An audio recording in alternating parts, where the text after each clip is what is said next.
Halo sahabat religi, saya Arya Muhammad dan sudah bersama penyuluh agama Katolik dan juga agama Kristen di sini, dan kita akan menjawab pertanyaan-pertanyaan seputar korupsi.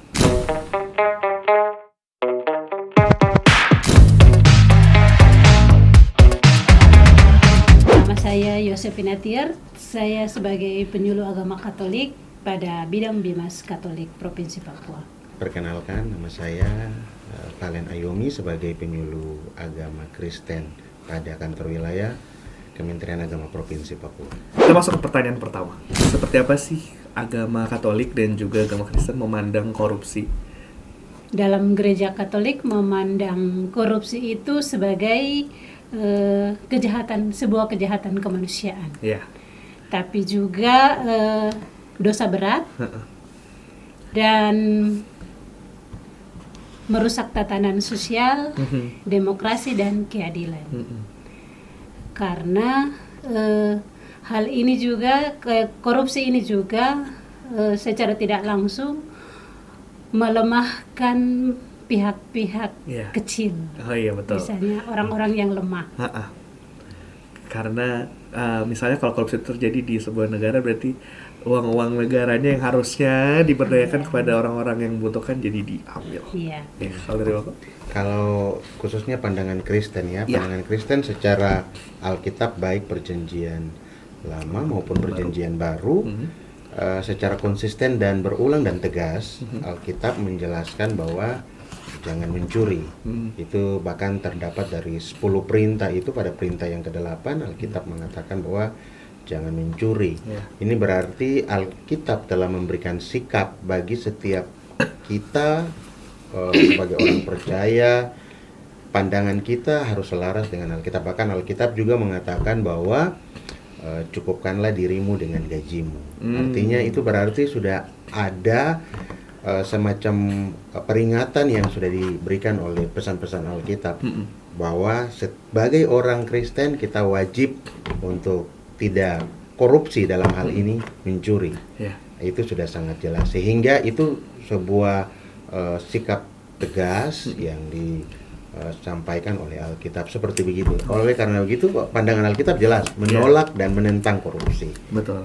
Nah, kalau tadi kita bicara korupsi, kebanyakan mungkin kita mikirnya soal korupsi itu mungkin soal mengambil hak orang lain, terus dipakai untuk kepentingan sendiri. Kalau tadi katanya master-master, tadi kita sebelumnya sama master-master penyuluh-penyuluh korupsi, mereka bilang korupsi itu mengambil hak orang lain dan kemudian dipakai untuk kepentingan sendiri atau kepentingan kelompoknya. Nah, tapi mungkin ada hal-hal yang sebenarnya tidak selalu soal uang korupsi ini. Mungkin ada perilaku-perilaku kecil yang sebenarnya tanpa sadar di masyarakat itu masih masyarakat secara umum yang masih dilakukan, yang sebenarnya itu mencerminkan korupsi. Kira-kira itu seperti apa sih kebiasaan atau perilaku-perilaku seperti apa yang sebenarnya masih mencerminkan korupsi tapi masih sangat lazim ditemukan di masyarakat?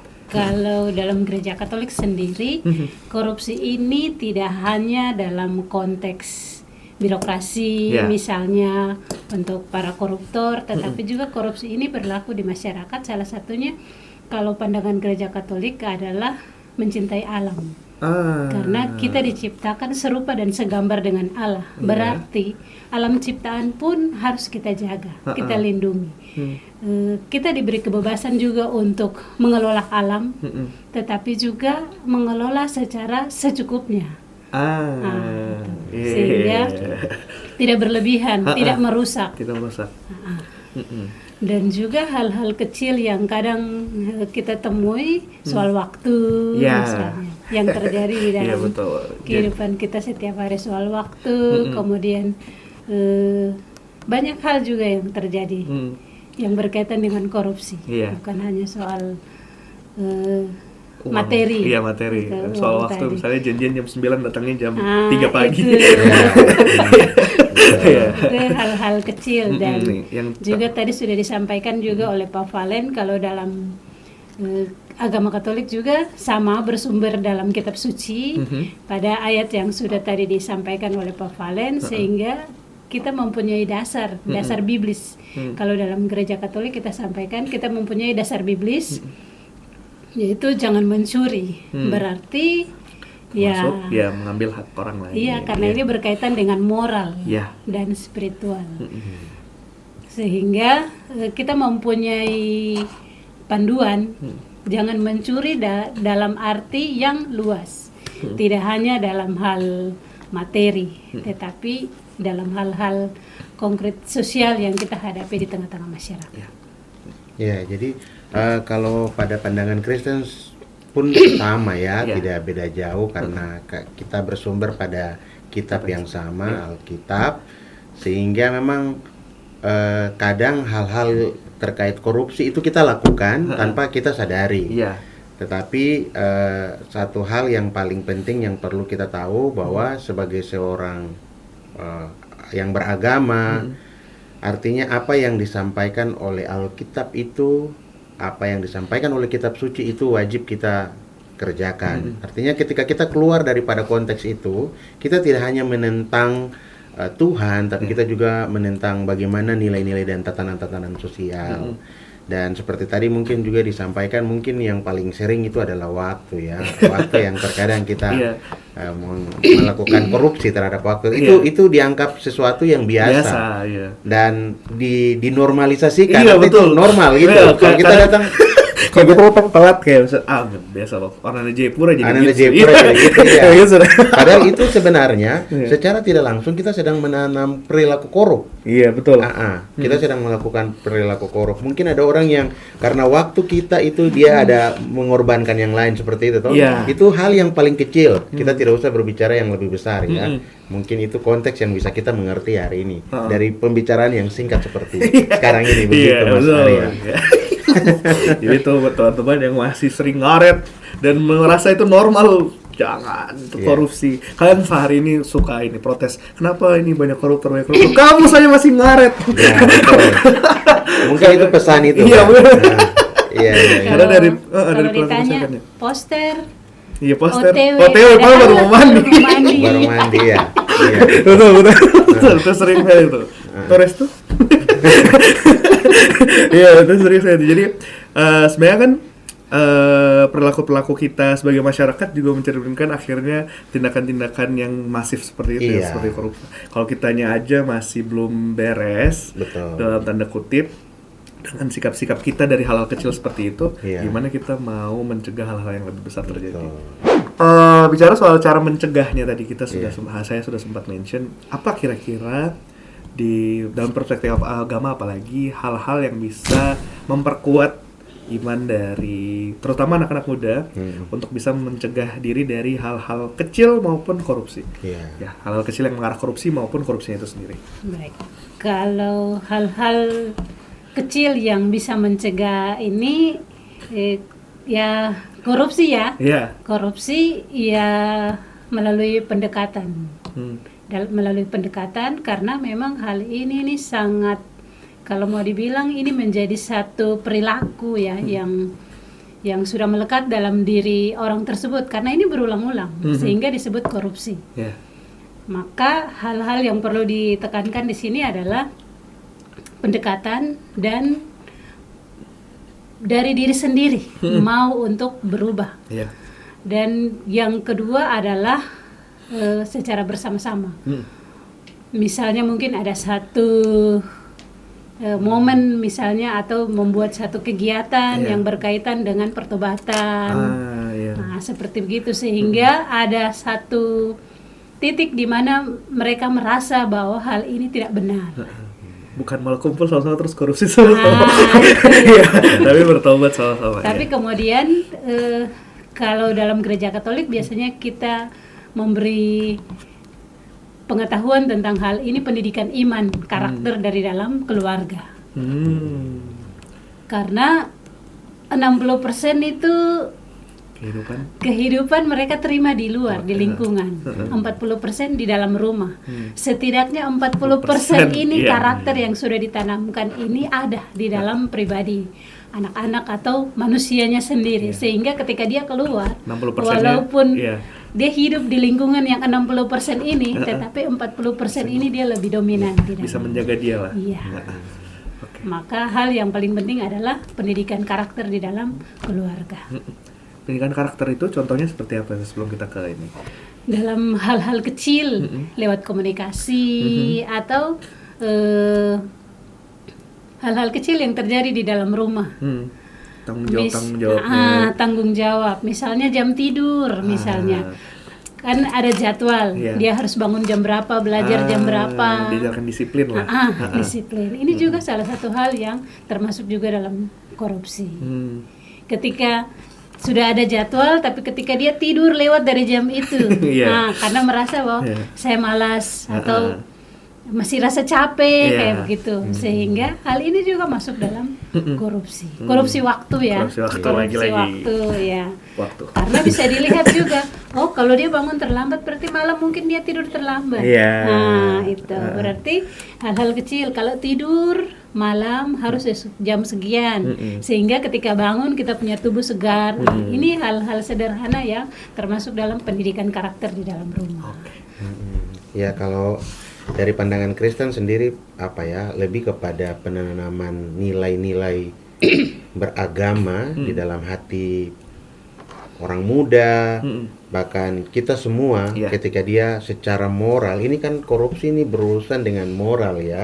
Kita kalau berbicara ini bukan persoalan pintar tidak atau kaya miskin, tapi yang paling tinggi daripada itu persoalan integritas dan moralitas. Betul. Nah, kalau dia bermoral baik, itu berarti dia akan selalu bersikap apapun kondisinya. Jadi dengan moral yang baik dia akan berintegritas. Baik ada orang menilai atau tidak ada orang menilai, baik dalam hal yang tersembunyi maupun tidak ada, bahkan dia punya kesempatan sekalipun. Tapi kalau dia punya dalam hatinya ada pendidikan moral yang tertanam dengan baik, itu bisa menjadi semacam polisi buat dia, polisi diri ya, bisa melindungi dia, memproteksi dia, sehingga waktu dia mau katakanlah mau mengambil, dia telah diingatkan.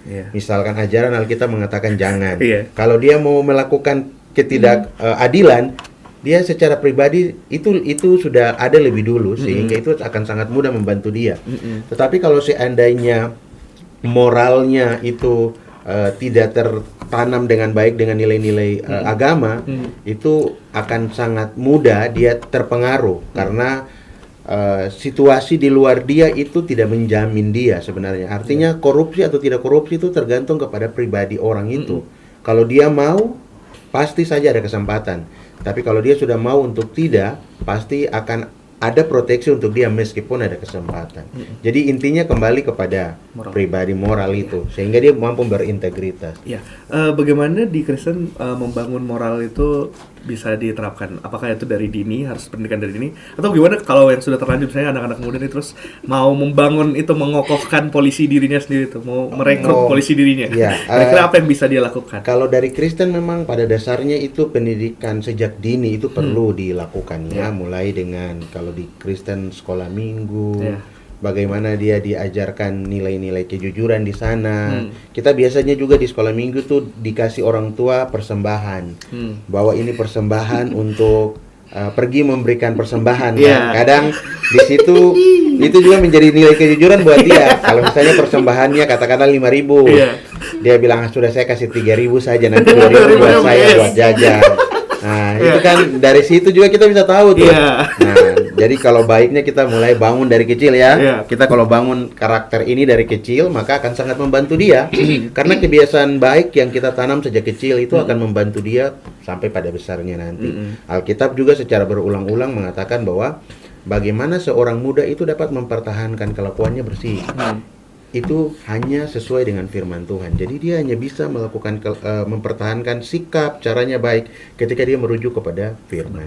Tapi kalau ketika dia keluar daripada rujukan, itu akan sangat membawa dia kepada penyimpangan seperti begitu. Dan penyimpangan itu pasti korup pada dasarnya. Oke, kita sudah tahu hal-hal kecil yang bisa diterapkan, salah satunya disiplin dan juga memperkuat polisi diri atau moral itu sendiri, yang bisa digapai dengan cara memperkuat dan juga memperbanyak pengetahuan soal agama juga, termasuk membaca firman Tuhan. Oke, gimana kalau ini biasanya tuh anak-anak atau anak muda tuh sering ditakut-takuti dengan dampak yang bisa terjadi. Kira-kira di agama Katolik dan juga Kristen dampak secara rohaninya itu seperti apa, dan juga dampak secara sosialnya di kehidupan bermasyarakat. Baik. Hal-hal sederhana yang sering menjadi menjadi dampak. Misalnya, kadang-kadang kita mengajak anak-anak atau orang muda kita berkunjung ke tempat-tempat rehabilitasi atau ke lapas misalnya. Nah, untuk melihat. Iya, ketika mereka di sana selain juga untuk mengunjungi saudara-saudara di sana, tetapi sekaligus menjadi edukasi. Edukasi kalau. Kenapa saudara-saudara ini ada di dalam sini? Nah, kan kalau orang muda itu kadang-kadang mereka rasa ingin tahu ya. Iya.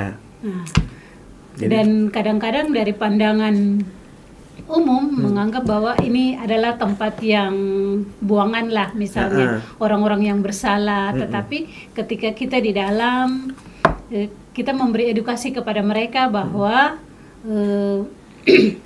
dampak-dampak dari hal yang sederhana tadi, korupsi dan yang lain-lain itu akibatnya bisa seperti ini. Iya, yang diperlihatkan. Itu sederhana tetapi juga hal ini secara tidak langsung menumbuhkan rasa takut juga kepada anak-anak untuk tidak berbuat begitulah. Misalnya itu. Ya, kalau pandangan Kristen pada dasarnya dampak daripada korupsi itu kan kita lihat ya akan merusak banyak. Dalam hal ini tatanan sosial, aspek keadilan, aspek misalnya kesamarataan, juga dampak daripada korupsi itu akan terjadi ketimpangan sosial di sana. Jadi kita mungkin dengan hidup berlebihan kita mengorbankan saudara-saudara kita yang lain. Tetapi dalam kelebihannya kita itu tidak didapatkan dengan hal yang baik. Itu tentunya akan dalam hal dampak sosial itu tentunya akan menjadi sesuatu yang tidak baik di masyarakat. Tapi secara dampak rohani tentunya orang yang korupsi itu dia menentang firman. Aspek penentangan terhadap firman itu adalah dosa. Dan akibat daripada dosa itu adalah maut atau kematian. Maka dia tidak hanya berdampak pada kehidupan kekinian, tetapi kehidupan yang akan datang juga. Hal ini artinya bertentangan di semua keadaan kita, baik kehidupan sekarang maupun kehidupan yang akan datang, yang kita imani.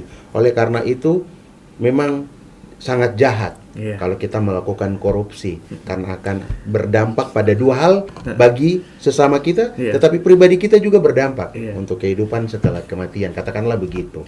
Ya, itu dampak yang saya bisa sampaikan untuk melihat bahwa korupsi itu berdampak, bukan saja hari ini selesai, tapi ada hal yang lain daripada itu. Berkesinambungan lah. Iya, berkesinambungan. Siksanya di dunia dan juga di akhirat. Betul. Oke, itu dia pandangan-pandangan penyuluh agama Kristen dan juga Katolik terkait korupsi. Kalau teman-teman masih mau ada pertanyaan lainnya, mungkin masih penasaran ya, atau masih kurang kena dampaknya, mungkin kurang takut, atau ada hal-hal lainnya yang mau digali, bisa ditanya di kolom komentar di bawah. Terima kasih Bu Yasimin dan juga Bapak Pak Valen. Terima kasih. Kita jumpa lagi di podcast lainnya di Agensi Pertanian. Bye bye.